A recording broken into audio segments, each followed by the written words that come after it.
o'clock, and I'll get started in just a minute. See if there's anybody who hops on.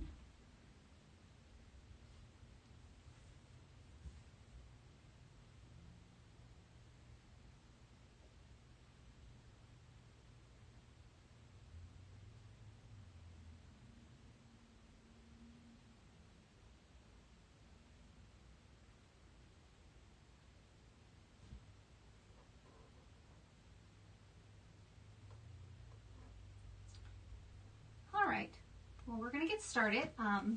If you're new here, my name is Julia Schwery, and I am an educational designer for Thermoweb on the fabric side.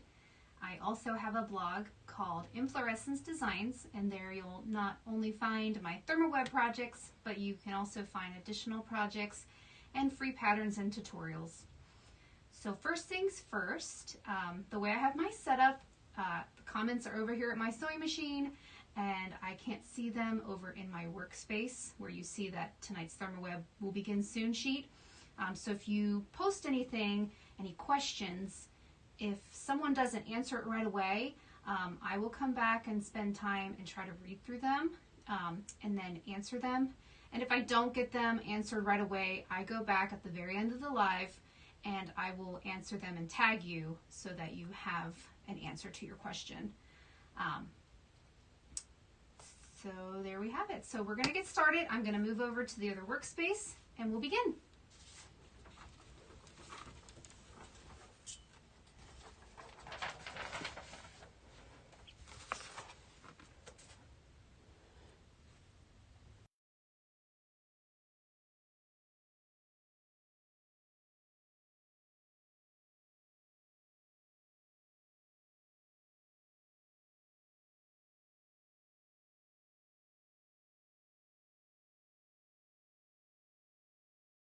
We go. Okay, not sure if that changed anything on your end, but so we're gonna make this key cover and a key fob to go with it. And as you can see, I actually have my keys on it, and I love this thing. It is great. I use it and I hold it on my wrist like this if I don't need to take my purse with me, or I don't want to try to stuff these in my purse. This is really cute and really handy. It's big enough to hold a decent set of keys. This goes in and out. It fits perfectly in there. But so as you can see, I've got about 4 different keys, some cards, and the starter for a car. And it covers it up nicely. And when you're driving, this part just hangs down. And so for tonight, we're going to make this one, the strawberry design, but I also have on the pattern a ice cream cone design. So both are available to download. Of course, get creative, make your own design, make it just plain and simple. Works either way. So, and I believe I put it in the description. On our craft room page, I don't have the pattern uploaded yet. I will upload that tonight, but you can find the pattern on the blog already. So let's begin. So first thing you'll need to do is print off the pattern. And for this, you really just need to cut out this shape. These shapes we're putting on HeatnBond, so you can actually just trace right over them. So we'll have to cut this one out. And like I always do, I made things simple and I already cut it out for us. All the supplies too are listed on the blog.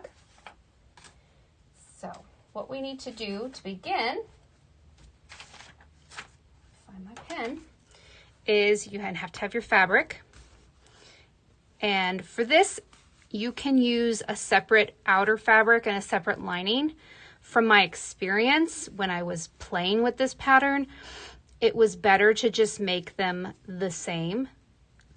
That way, when you stitch them together, there's no slight overlapping and you see the lining peeking through. So having them the same makes it great. And what I like to do too is when I trace my pattern to cut it out so that it's exactly the same all the way everywhere I'm going to be stitching, I fold it in a particular way. So what I'll do is I will place them right sides together, or wrong sides together, excuse me. And then fold it over like this. So you need a total of 4. So 2 outer, 2 inner, 1, 2, 3, 4. And then you'll want to trace it.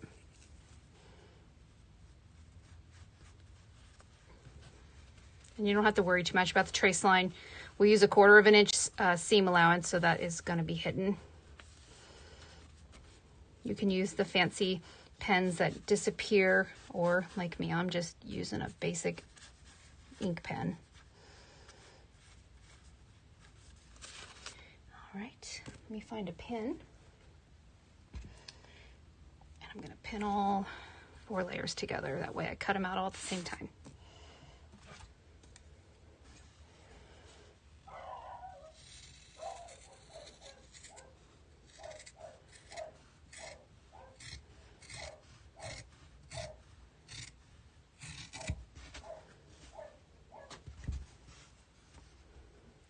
And I absolutely love this fabric.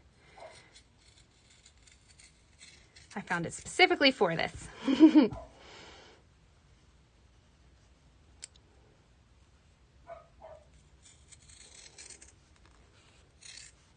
And I've got a thing for strawberries. I'm actually really excited. I have a large garden in my backyard. That is my other hobby, is gardening, particularly growing food.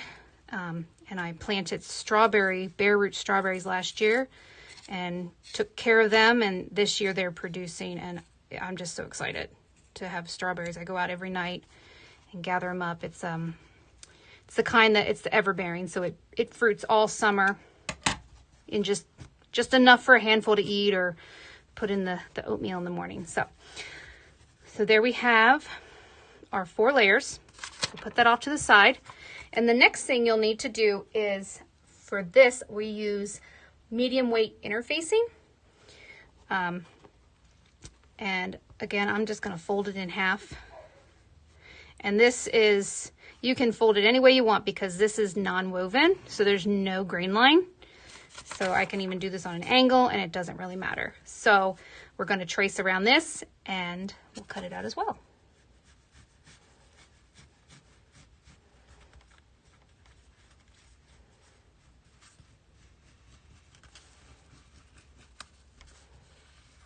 So even if you don't want to make this key cover, this live will demonstrate how to make the key fob.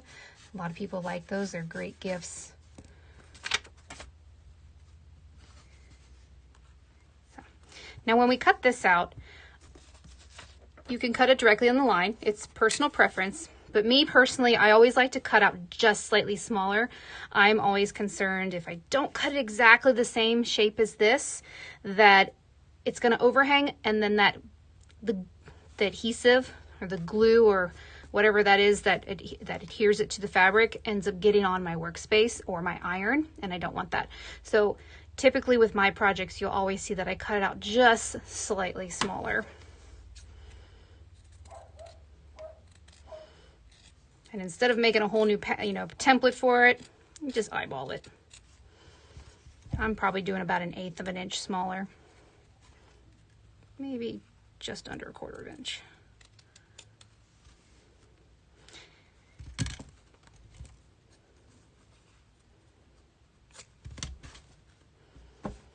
And these are great scrap busters. You saw I had like a big piece, but if you have little bits that are left over from another project, these small projects are great for using them up, especially when it comes to when we do the key fob.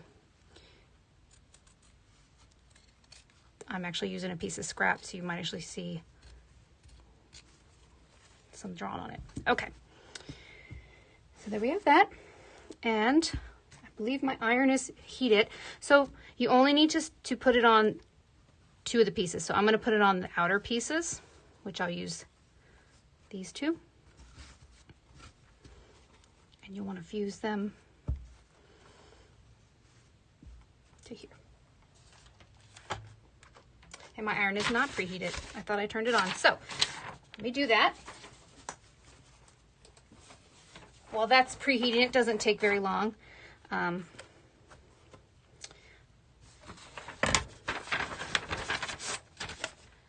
Let me show you the medium weight. This is what it looks like.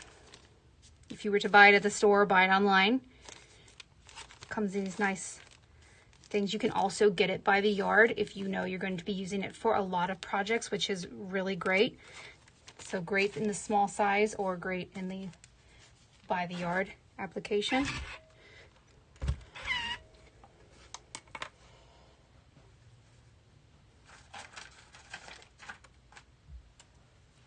All right.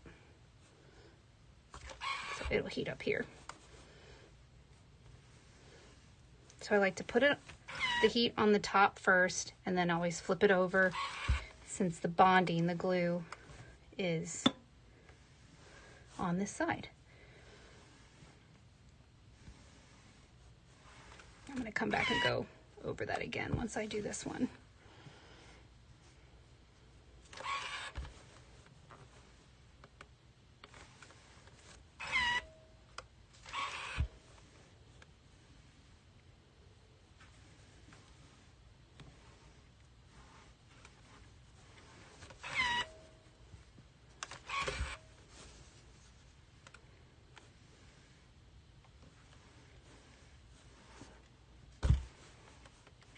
All right, now you can just set these aside for now. What we're going to do next is we need to trace our strawberry green part onto our HeatnBond Lite. Now I'm using HeatnBond Lite because I'm going to applique it and stitch it down. If you have to sew it somehow with HeatnBond Lite. It is not a permanent bond. It will eventually, especially with these, using them daily, holding them, it will eventually peel off if you do not stitch it down. If you want the option of not sewing it, you can use HeatnBond Ultra. Looks just like this. It says Ultra and it's in a red packaging, but we are using HeatnBond Lite. And I want to see if I can do this. I'm all about making things easy. If I do that, yep. So I'm going to fold it in half because I'm just going to trace it once. And that way, when I cut it, fold it in half, I know that I'm cutting exactly the same thing out twice. So you'll take your HeatnBond Lite and you'll trace, if you're doing the strawberry, this one's the strawberry, that's the ice cream. I'll trace it on there.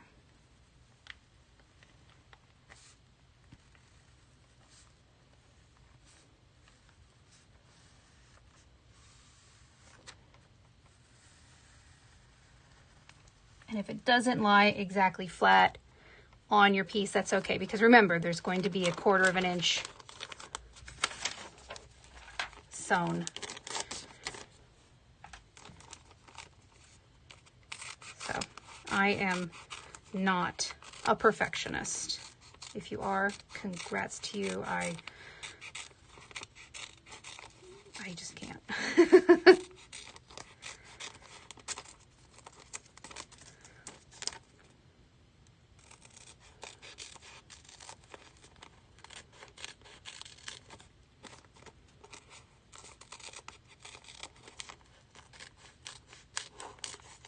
Okay.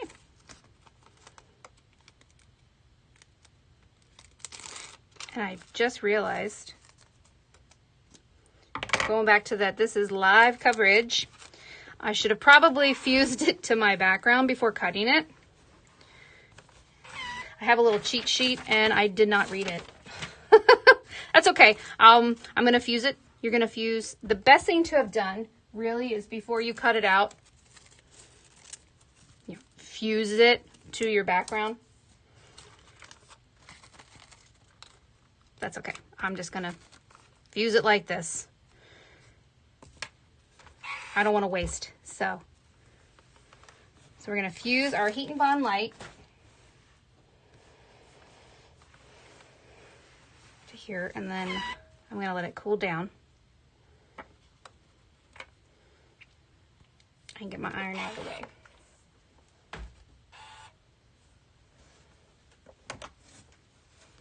So this is cool to the touch, and like I said, best to actually just fuse the whole sheet and then cut out where you drew.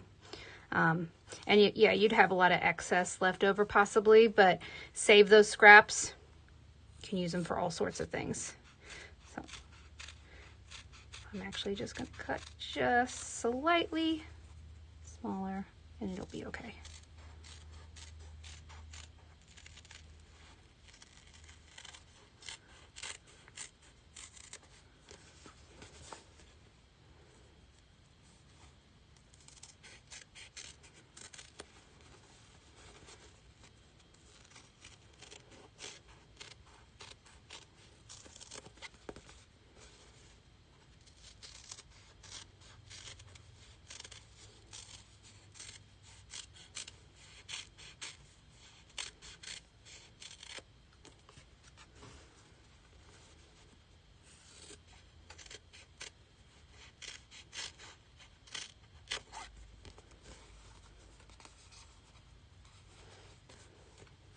But this way works as well.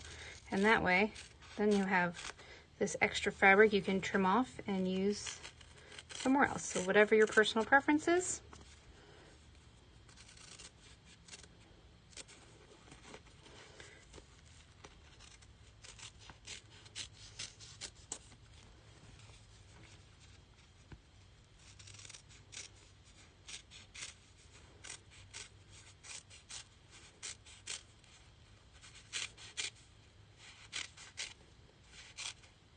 Okay.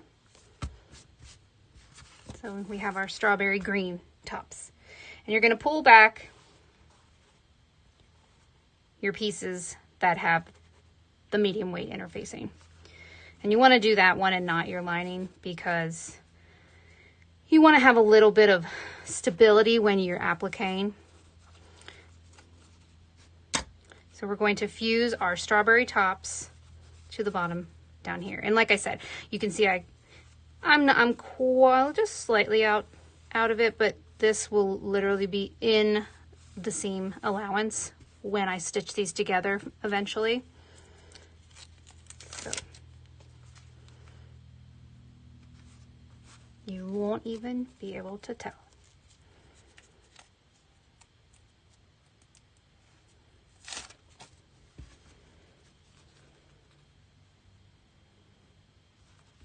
Okay. I'm gonna use the iron, we're gonna fuse these.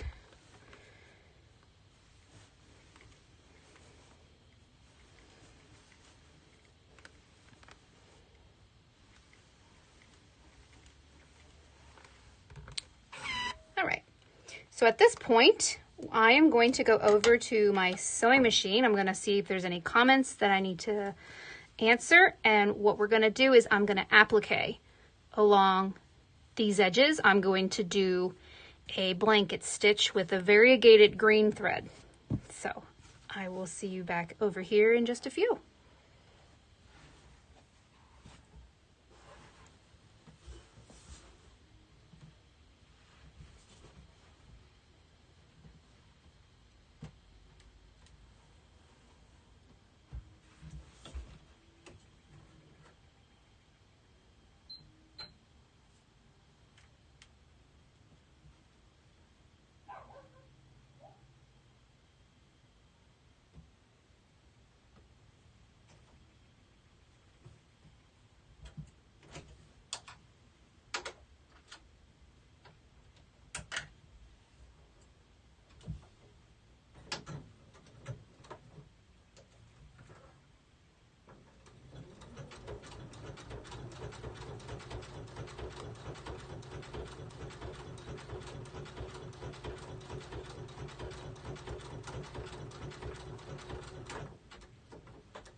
here they are.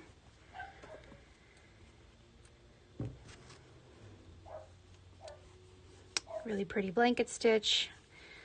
Love this variegated thread, and it's kind of shiny too, so I really like that.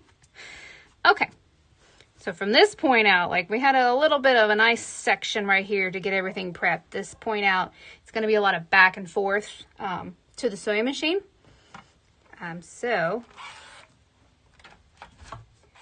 the next step is to take your lining piece and you're going to put them right sides together.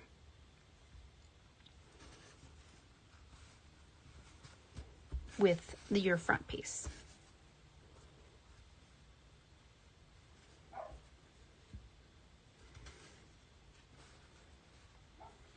And then I'm going to go back over to the sewing machine and I am going to stitch all the way around using 1/4 of an inch, but I'm going to leave an opening over here on one of the long sides for turning. So you want to stitch from here to here. Make sure you back stitch the beginning and the end because we're going to be turning it right side out. And if you don't do that, you can pull your stitches. So back over to the sewing machine I go.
Okay.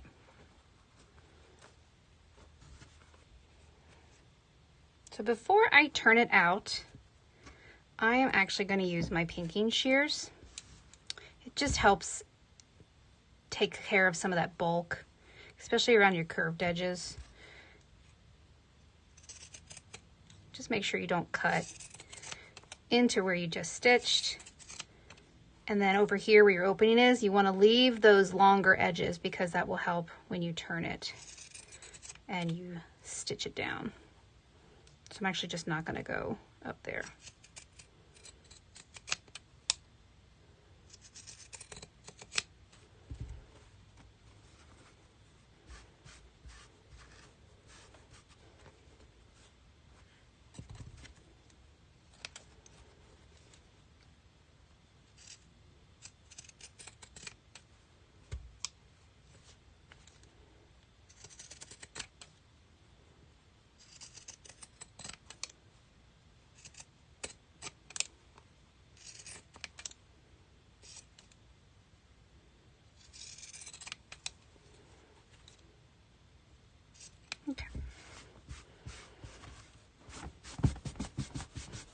Get that mess out of here. All right, so now I'm going to turn them right side out and press them.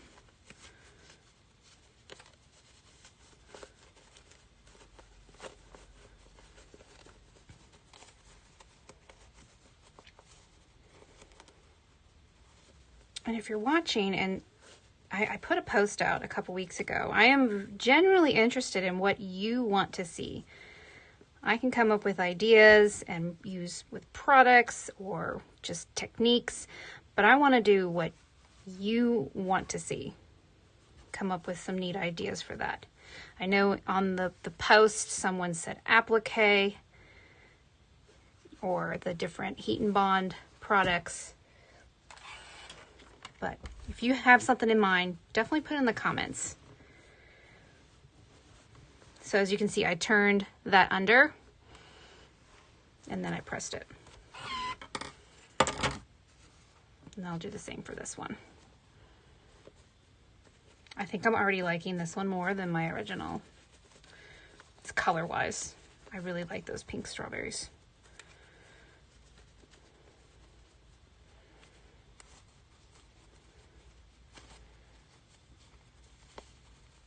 This one I didn't leave as big of a hole.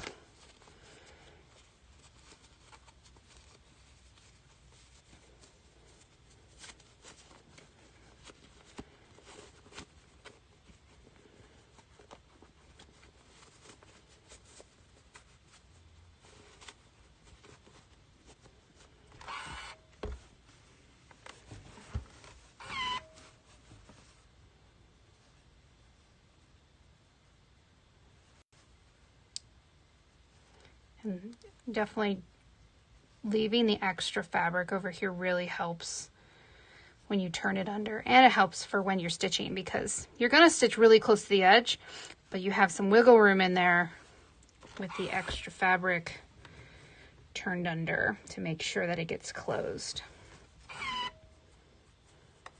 All right, and there's our two pieces. So the last step for this part of the project is you will put them right sides together. And you're going to, I'll show you with this one. You're going to stitch from the top down to about here. You want to leave a little bit of the bell shape open for the keys. So start and do a back stitch, stitch down. It is probably 1/8 of an inch. It's as close to the edge as you can get without going over. So I'm going to go and do that.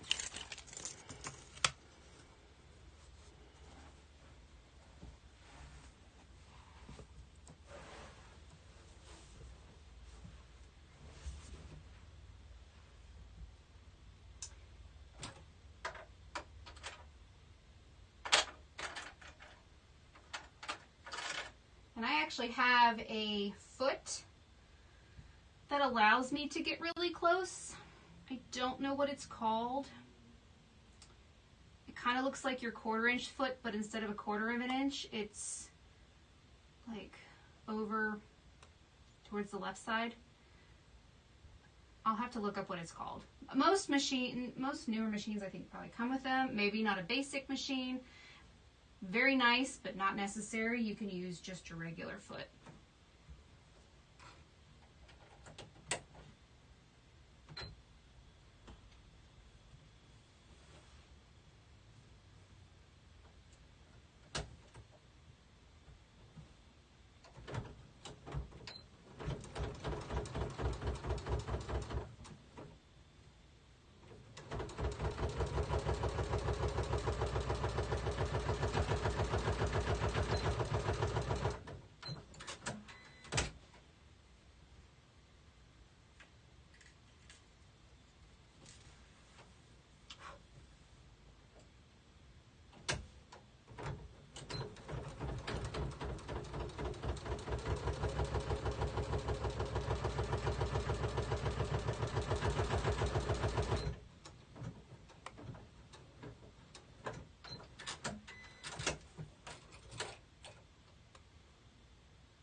strings. And there it is. So we are done with this part right now. We can put this off to the side. And the next step we're going to work on is, I'm going to show you with the ice cream one because it doesn't have all the keys attached, is this little tab, which holds our D-ring and hook and our strap. So we're going to do that. So we will need, this is a 1-inch D-ring with a claw attached to it. 14 inches of, this is cotton, 3/16 cording. And then a 4 by 4.5 inch rectangle. So we're going to fold the rectangle first. It's easier to fold when you're looking at a square, but when you're looking at this rectangle, we are going to have the long edge. Let's just say it goes this way. We're going to fold it in half because you need it to, once we fold it down, to fit in here. So we need to get it to the 1 inch. If you do it the 4.5, it'll be too big. So you fold it in half and you create a crease. And then you're going to fold those raw edges to the crease and press. I'm going to do it to both of them. It's very hot. And then you're going to fold it in half.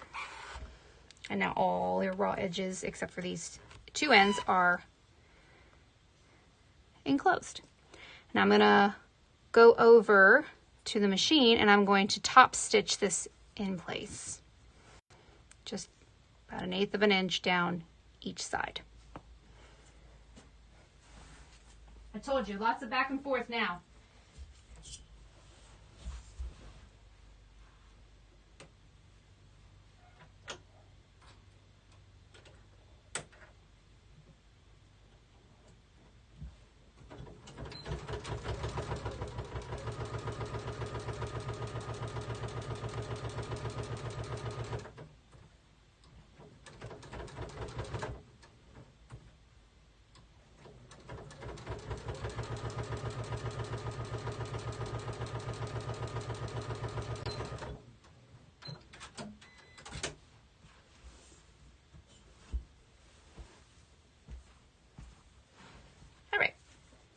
There we have our top stitch. Just trim. So what we're going to do next is you can fold it in half and press it.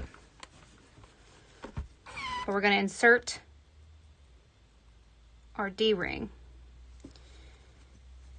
And now we are going to fold this each side in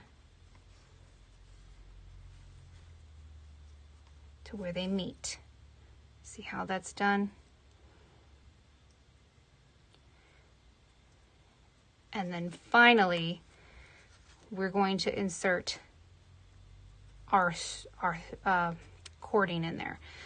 Now this is where you'll need to go very slowly to stitch across 2 times. I go back and forth several times, right here and right here. Just kind of pin that down and show you on the finished one.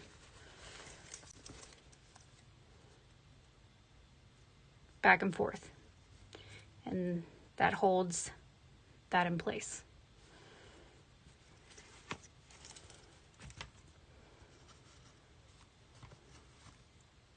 So make sure you go very, very slowly.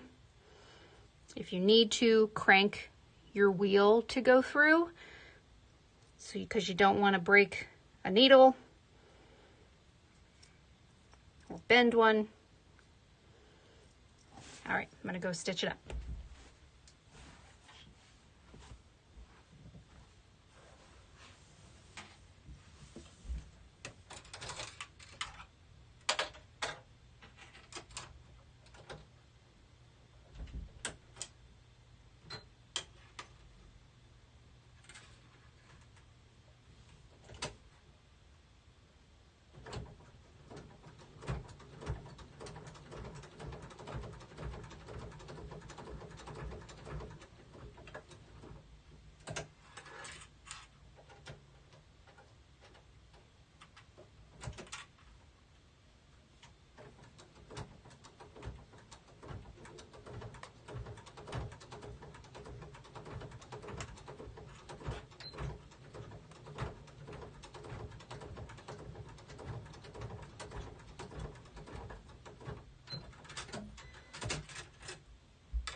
And there we have it.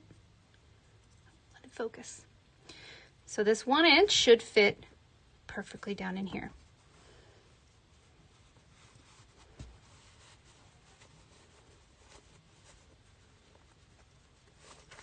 And you'll want to be able to have it slide in and out. Sometimes your keys will kind of come up to here, but you also want to be able to slide it out so that you can actually use your keys. Now you can stop here. That's fabulous, but I wanted to include a tutorial on how to make the key fob.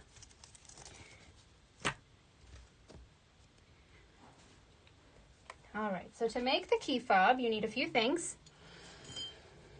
A piece of, I believe I had it 1 inch by 11 fusible fleece. This is what I was saying is great for scraps. Have a bunch of these. You can make a bunch of key fobs for gifts. And then you'll need a 4 inch by about 11.5 inches. This one's slightly longer, but about 11.5 inches. And what they call a key fob piece of hardware. This is a 1 inch, so that will correspond to the size of the fabric that I have cut. I also have a tool that helps me. Not necessary, you can use pliers and wrapped in fabric or in fleece, but I have a pair of pliers that I believe they're called glass pliers, but they've got this nice flat edge and they're covered in this like silicone thing. Fun to have. Don't have to have them to make these. You can use regular pliers. All right, so let's get started. So you're going to take your piece of fabric, and like we did with the tab inside, you're going to fold it in half long ways to create a crease. And then you're going to fold the sides into the center.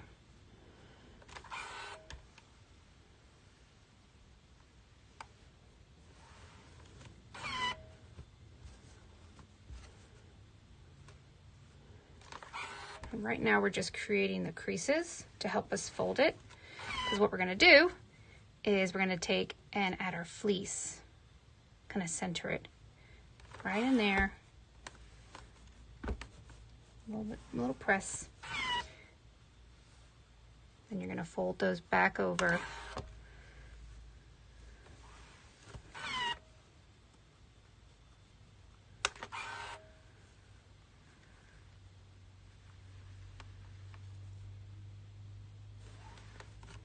Like so. And I'm going to do it this way too, because that is where the fusible fleece is. So we want to make sure it's bonded. And now I'm going to go back over to the sewing machine and I'm going to do some top stitching. My personal preference, some people do just top stitching on either side, but my personal preference, I like to do 4. So I'm going to do what I typically do. I do about 1/8 of an inch from either side and then 1/4 of an inch in from either side.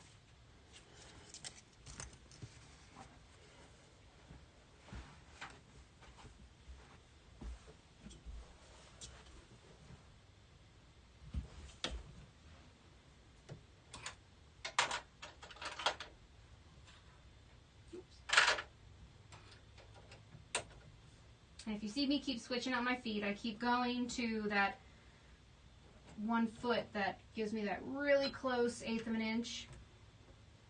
Like I said, I don't know what it's called. And then I'll switch back to my regular foot to do my 1/4 inch.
Doesn't it look nice? I just love the 4. All right, we are almost done. You see how quick this comes together?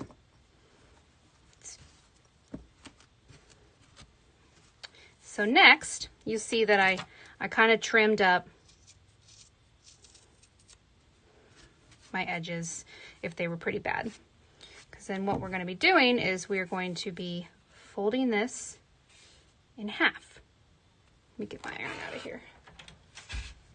And this is where we'll be adding the key fob hardware. So you're going to fold it in half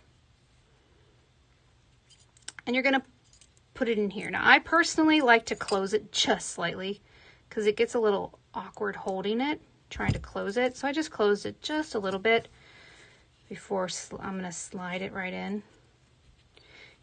And just with the tab, you know, this is for 1 inch. They sell different sizes. So for a 1 inch key fob, I gave you the correct size in the supplies list. We're going to slide that in there.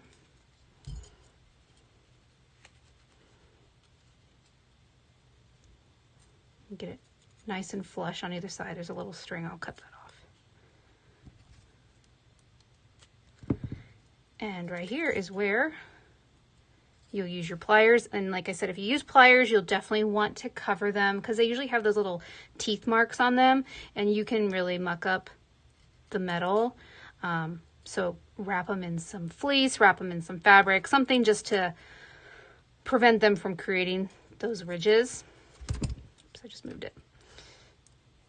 Or if you plan on making a lot of these, investing in one of these isn't so bad. And you can actually, I got this when I got like 100 of these. It was like a combo kit. So at this point, you're just going to squeeze. Now I like to do a really good squeeze. That squeeze got it to start, but I'm going to come in here and squeeze with all my might. Make sure it's in there. And there it is. And then this piece, it already comes with one of these. If yours does not come with one, it's just a keychain. They have a name. Slip ring, I think. And there it is. Here, I'll put my other keys on it. And what's nice too is it's on the hook. My husband and I, we take turns and we trade, and you know, he drives this sometimes and I drive the other thing sometimes, so it is just on the hook. So if your partner, husband, friend doesn't want to use one of these, they can easily unhook it and you can hook it right back up for yourself. Very cute. And that's it. And like I said in the comments, if there is a technique you are interested in, a product you want to see used, write it in there. Write it in the comments. Even if you're not even if you end up being someone who's not watching this live, if I'm speaking to those who might watch the rerun, write a comment. Write the comment on YouTube. I want to make these and do these videos for you. And there they are. And look how cute. You can get started on gift making already, or these would be great as a little gift to go if any of you sewers out there do those swaps. Fun and easy, something unique and different. So I will leave the live on for a few more minutes. If there's questions, I'll go back and answer them. But until next time, thanks for joining me.